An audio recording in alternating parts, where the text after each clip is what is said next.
আসসালামু আলাইকুম। আমি Sultan Ahmed Mizu, founder admin bird hospital of Bangladesh BHB. আশা করি আপনারা সবাই ভালো আছেন। আমিও আপনাদের দোয়া এবং ভালোবাসায় ভালো আছি। আজকে অনেক দিন পরে ভিডিও করতে বসলাম। মাঝখানে কিছু শারীরিক অসুস্থতার কারণে ভিডিও থেকে আমি বিরত ছিলাম। আশা করি আপনাদের দোয়ায় সামনে থেকে আমি নিয়মিত ভিডিও দেওয়ার চেষ্টা করব। বেবি কেয়ার হলো বাংলাদেশের সর্বাধিক প্রচলিত হ্যান্ড ফিডিং ফর্মুলা। আজকে যেই গুরুত্বপূর্ণ বিষয়টি নিয়ে আমি আপনাদের সামনে দু চারটি কথা বলবো, সেটা হচ্ছে বর্তমান সময়ে সবচেয়ে ভয়ানক এবং আলোচিত বিষয় হচ্ছে বিশেষ করে ককাটিয়াল পাখি মৃত্যু নিয়ে।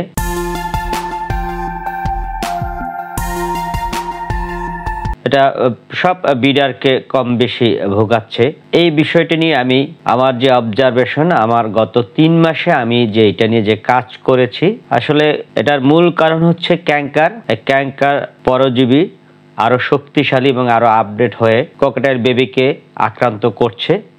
তাই ককাটেল বেবিকে আগে যে গতানুগতিক চিকিৎসা আমরা দিতাম, সেটা আপনার খুব একটা ফলপ্রসূ রেজাল্ট আসতেছে না।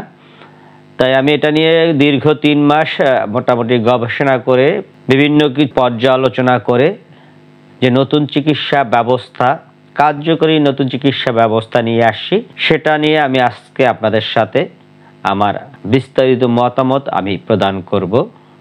আশা করি আপনারা যদি এটা ফলো করেন, পাখি মৃত্যু অনেকাংশে কমে যাবে। তার আগে একটি কথা বলিনি, আপনারা অনেকেই জানেন bird hospital of Bangladesh BHB হচ্ছে বাংলাদেশের পাখি চিকিৎসা সংক্রান্ত সর্ববৃহৎ ফেসবুক গ্রুপ। এখানে আমাদের একটি চৌকস এবং অভিজ্ঞ এডমিন প্যানেল আছে আমার নেতৃত্বে। আমরা এখানে আপনাদের দেয়া যে কোনো পাখির অসুস্থতা নিয়ে পোস্ট দিলে আমরা আপনাদেরকে বিনামূল্যে চিকিৎসা সহযোগিতা করে থাকি।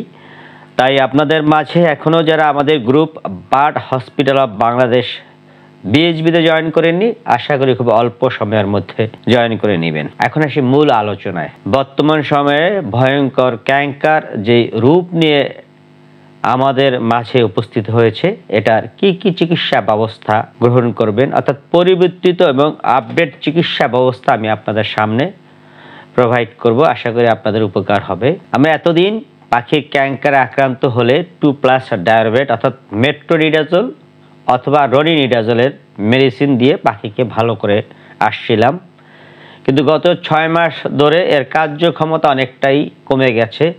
অর্থাৎ মেট্রোনিডাজোল এবং রনিনিডাজোল খুব একটা কাজে আসছে না।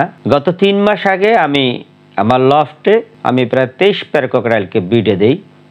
এ থেকে প্রায় 60+ বেবি আসে। তার মধ্যে হঠাৎ একদিন আমি বক্স থেকে 2টা বেবি মৃত অবস্থায় উদ্ধার করি। এই মৃত বেবি বের করেই আমি সমস্ত বক্স চেক করা শুরু করি। চেক করে আমি 13টা বেবিকে ক্যাঙ্কারে আক্রান্ত অবস্থায় পাই। এখন আপনারা বলতে পারেন, আপনি কিভাবে বুঝেছেন যে পাখিগুলি ক্যাঙ্কারে আক্রান্ত ছিল? সিমটমগুলি বলি। 1 নম্বরে পাখির মাথা নিচু করে ফেলবে, আর ওর যে চঞ্চু অর্থাৎ ঠোঁট আমরা বলি, ঠোঁটের 2 সাইড ফ্যাকাশ হয়ে যাবে, সাদা সাদা হয়ে যাবে, ফ্যাকাশ হয়ে যাবে। ঠোঁটের গঠন নরম হয়ে যায়। সে খাবার গ্রহণে অনীহা প্রকাশ করে। বাবা মা খাওয়াতে গেলে সে খায় না, পেট খালি থাকে। এই অবস্থায় সে মারা যায়। অনেক সময় বুকের এই অংশটা লাল হয়ে যায়, পেটের অংশটা ফুলে যায়। এরকম ক্যাঙ্কারের সিমটম নিয়ে আমি অন্যান্য ভিডিওতে অনেকবার বলেছি, আজকে আর বিস্তারিত বলবো না। এই 13টা বেবি আমি বক্স থেকে বের করে সেদিন রাতেই আমি 2টা ব্রুডার তৈরি করি নিজ হাতে কার্টুন দিয়ে। ব্রুডার তৈরি করার যেই সরঞ্জামাদি দরকার সবই আমার কাছে ছিল, বিশেষ করে হিট কন্ট্রোলার, হিউমিডিটি কন্ট্রোলার, আমি ব্রুডার তৈরি করে তাতে 37 ডিগ্রি সেলসিয়াস তাপমাত্রা সেট করে এবং হিউমিডিটি সেট করে আমি বাচ্চাগুলিকে রেখে আমি এদেরকে নিয়মিত হ্যান্ড ফিডিং করানো শুরু করি। আমার যেই আপনারা সবাই জানেন, আমার তৈরি বেবিকে হ্যান্ড ফিডিং আমি ফিডিং করানো শুরু করি। 2 দিন পরে দেখা গেল 2টা বাচ্চার কর্প ইনফেকশন হয়েছে। এখন আসেন, কর্প ইনফেকশন হলে কিভাবে বুঝবেন? সিমটমটা আমি বলি। ওর যে খাদ্য নালী, চঞ্চু থেকে এই পর্যন্ত কর্প পর্যন্ত হচ্ছে খাদ্য নালী। এই খাদ্য নালীটা মোটা হয়ে যায়, লাল হয়ে যায়। ইনফেকশন হলে যেমন লাল হয়ে যায়, মোটা হয়ে যায়, ফুলে যায়, এটা দেখলেই বোঝা যায়। আর সবচেয়ে বড় সিমটম হচ্ছে ওর যে খাদ্যথলি অর্থাৎ কর্প, এই খাদ্যনালীর পরে যে কর্প, এটা আস্তে আস্তে ছোট হয়ে যায়। এটা দেখলেই আপনি বুঝবেন পাখির কর্প ইনফেকশন হয়েছে। তখন যেই পাখি 5 ml খাওয়ার অ্যাবিলিটি রাখে, সেই পাখিকে 2 থেকে 3 ml হ্যান্ড ফিডিং করালেই সে তার মুখ থেকে পড়ে যাবে, বমি করবে না, মুখ থেকে পড়ে যাবে। অর্থাৎ খাবারটা তার এই খাদ্যনালীতে থাকবে, কর্পে গিয়ে পৌঁছাবে খুবই সামান্য পরিমাণে।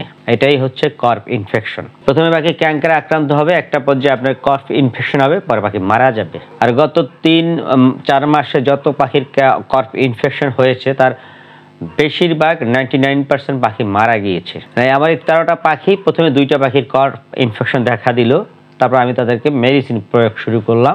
আমি ওদেরকে একই সিরিঞ্জ দিয়ে ফিডিং করাইতাম। তাই 2টা পাখি 5-6 দিন পর মারা গেল। এর মধ্যে আরো 2টা অ্যাটাক করলো, আক্রান্ত হলো, আরো 2টা অথবা 3টা আক্রান্ত হলো। এভাবে করতে করতে 13টা পাখি মারা যায়।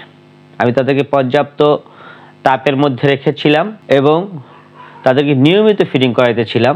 মাঝখানে আমি বিভিন্ন ধরনের, আমার জানা মতে আমি বিভিন্ন ধরনের অ্যান্টিবায়োটিক তাদের শরীরে প্রয়োগ করা শুরু করলাম। কারণ আমি, অনেকেই জানেন আমি মেডিসিন সেল করি, আমার সব মেডিসিন আমার কাছে থাকে অ্যাভেলেবেল, কিন্তু কোনো মেডিসিনই কাজ করতেছিল না। প্রতিদিন 1টা 2টা 3টা করে ডেড বডি ফালাচ্ছি আর চিন্তা করতেছি কি হচ্ছে। প্রথমে মনে হয়েছে আপনার এই ক্যাঙ্কার হলে আর একটা সমস্যা হচ্ছে পাখির মুখ থেকে প্রচুর কফ বের হবে।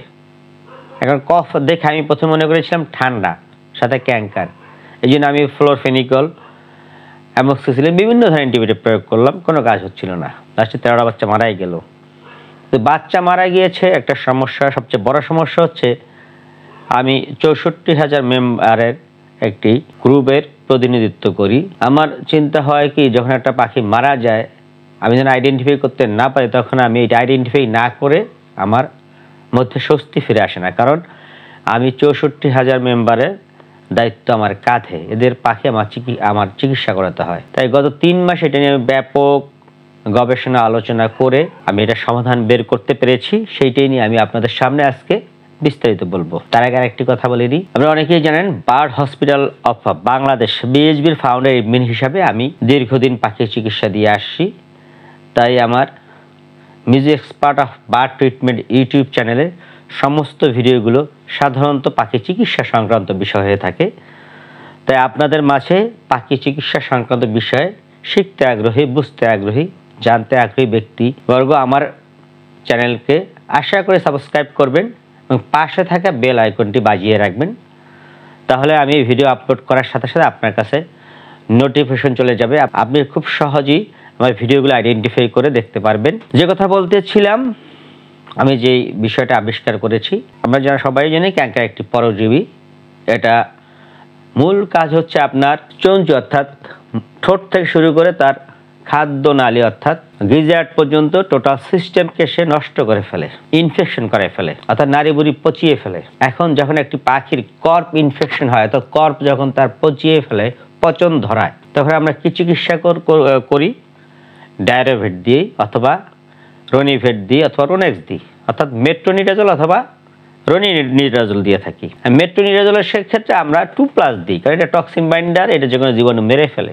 এখানে একটা পয়েন্ট আছে, পয়েন্ট হচ্ছে আপনার আমরা শুধু ক্যাঙ্কারের মেডিসিন প্রয়োগ করতেছি। তো ক্যাঙ্কার যে ইতিমধ্যে আপনার পাখির কর্পে যে ইনফেকশন তৈরি করে ফেলছে, এই ইনফেকশন রিকভার করার জন্য কোনো মেডিসিন আমরা দেই না। এই জন্যই পাখির কর্প ইনফেকশন হওয়ার পরে পাখি বাঁচে না। কারণ হচ্ছে ক্যাঙ্কার আমরা নিয়ন্ত্রণ করতে পারি, কিন্তু কর্প যে জায়গায় ইনফেকশন তৈরি হয়েছে কর্পের যে কোনো জায়গায়, সেটা মেরামতের কোনো মেডিসিন আমরা কিন্তু প্রয়োগ করিনি। তাই এই পাখি এই ইনফেকশন জায়গাটা আস্তে আস্তে আরও খারাপ অবস্থায় যায়, ইনফেকশন বাড়তে থাকে, বেড়ে একটা পর্যায়ে পাখি মারা যায়। এখন আপনাদের কি করতে হবে আমি আশা করি আপনারা বুঝতে পেরেছেন। প্রথমে আমাদের ক্যাঙ্কারের প্রতিষেধক প্রয়োগ করতে হবে। সেই ক্ষেত্রে মেট্রোনিডাজল অর্থাৎ ডায়রোভেট অথবা রনিভেট, রনিনিডাজল, রোনেক্স যাই দেন, সাথে 2+ দিবেন। সাথে ইনফেকশন অর্থাৎ যে ক্ষত তৈরি করেছে, যে পচন ধরিয়েছে, সেটাকে খুব দ্রুত রিকভার করার জন্য আমাদের মেডিসিন প্রয়োগ করতে হবে। সেই ক্ষেত্রে আমরা 2টা মেডিসিন অ্যাড করব। কি মেডিসিন অ্যাড করব? 1 নম্বর হচ্ছে, আমরা এতদিন এই চিকিৎসাটা আমি এটাকে বের করেছি, পাখির যে কোনো ইনজুরিতে, পাখা ডানা ছিঁড়ে গেলে, কেটে গেলে, ফ্যানে বাড়ি খেয়ে বড় যে কোনো ইনজুরিতে আমরা যদি ফ্লুক্লোক্সাসিন গ্রুপের অ্যান্টিবায়োটিক, এটা হিউম্যান হয়, এটা ভেটে হয় না, সাথে যদি আমরা অ্যামক্সিসিলিন অ্যাড করি, সেই ক্ষেত্রে যে কোনো বড় ধরনের ইনজুরি পাখি 72 ঘন্টার মধ্যে সুস্থ হয়ে যায়। তো ইনজুরি ঠিক হইতে সময় নেয়, কিন্তু সে স্বাভাবিক খাওয়া দাওয়া শুরু করে। একসময় ভেট চিকিৎসায় আমরা ইনজুরি পাখি নিয়ে একটু সমস্যায় পড়তাম, সেই ক্ষেত্রে আমরা অ্যামক্সিসিলিন দিতাম শুধু, কিন্তু সেটা খুব সময় নিত রিকভার হতে, অনেক সময় নিত। তো এটা নিয়ে আমি আমার যারা পরিচিত ডাক্তার বন্ধু আছে তাদের সাথে আমি শেয়ার করি, হিউম্যান ডক্টর যারা, যে আপনারা হিউম্যানে কাটা ছেঁড়ায় অর্থাৎ সার্জারিতে কি, আফটার সার্জারি কি মেডিসিন আপনারা প্রয়োগ করেন। তখন আমরা ক্যান্সার সার্জারি এক ডক্টর আমাকে বলে, মিজু ভাই আপনি ইনজুরি পাখিকে ফ্লুক্লোক্সাসিন খেতে দেন, বেশ ভালো এটা কাজ করে, কিন্তু ফ্লুক্লোক্সাসিনের সাথে যদি আপনি অ্যামক্সিসিলিন অ্যাড করেন সেই ক্ষেত্রে এটা অদ্ভুত কাজ করবে। আমরা এটা সার্জারির ক্ষেত্রে ব্যবহার করে থাকি। আফটার সার্জারি আমরা ফ্লুক্লোক্সাসিন এবং অ্যামক্সিসিলিন অ্যাড করে মানুষকে চিকিৎসা দিই, খুব দ্রুত এটা রিকভার হয়। তাদের কথা মতো আমি যখন এটা ফ্লুক্লোক্স সাথে আমাদের মক্সিলিন আছে, অ্যামক্সিসিলিন গ্রুপ অ্যান্টিবায়োটিক প্রয়োগ করা শুরু করি, আমার কাছে মনে হয়েছে যে ইনজুরি পাখি চিকিৎসা আমরা বৈপ্লবিক পরিবর্তন আনতে পেরেছিলাম। এখন এই চিকিৎসাটাই আমি এখানে নিয়ে আসছি। যখনই আমরা ক্যান্সার চিকিৎসায় ডায়ারোভেট 2+ সাথে কর্পরি ইনফেকশন এবং প্রোটোজোয়া সমস্যা দূর করতে, অর্থাৎ নারীবুধে যে পচন ধরে সেটা দূর করতে আমরা অ্যামক্সিসিলিন অর্থাৎ মক্সিলিন সিভিবেট 1 গ্রাম এবং ফ্লুক্লোক্সাসিন 1 গ্রাম একসাথে মিলাবো।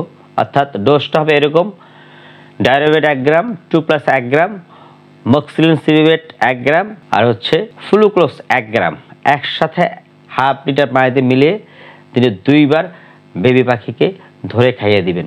ও যতটুকু ওর কর্পে ধরে ততটুকু খাইয়ে দিবেন। আশা করি আপনি আফটার 48 আওয়ার্স আপনি পাখির ইমপ্রুভমেন্ট আপনার চোখে পড়বে। আরও কয়েকটা কথা বলে নিই। বাচ্চা পাখি যেসব কারণে বর্তমানে মারা যাচ্ছে সেগুলি নিয়ে আমি 2-1টা কথা বলি, আপনাদের উপকার হবে। দেখা গেল কিছু বাচ্চা পাখি জন্মগত দুর্বল হয়ে জন্মে নেয়, আবার কিছু বাবা মা তাদেরকে ঠিকভাবে খাওয়ায় না, শুরু থেকে শুধু তাই দেয়। সেই ক্ষেত্রে আপনি বাচ্চা পাখি ফোটার সাথে সাথে তাদেরকে দিনে 2 বার, সকালে 1 বার, রাতে 1 বার পাতলা করে হ্যান্ড ফিডিং খাইয়ে দিন। আপনি দেখবেন পেট খালি আছে কিনা, যদি পেট খালি থাকে সকাল এবং রাতে 2 বার হ্যান্ড ফিডিং করিয়ে দিন। আর 2+ ডায়ারোভেট মিলানো পানি 10 দিন দিবেন।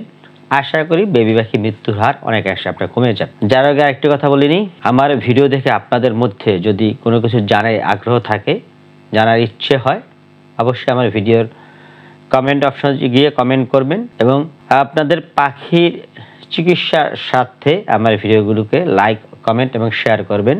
আশা করি সবাই আমার জন্য দোয়া করবেন। আজকের মতো আমি সুলতান আহমেদ মিজু বিদায় নিচ্ছি। সবাই ভালো থাকবেন। আল্লাহ হাফেজ।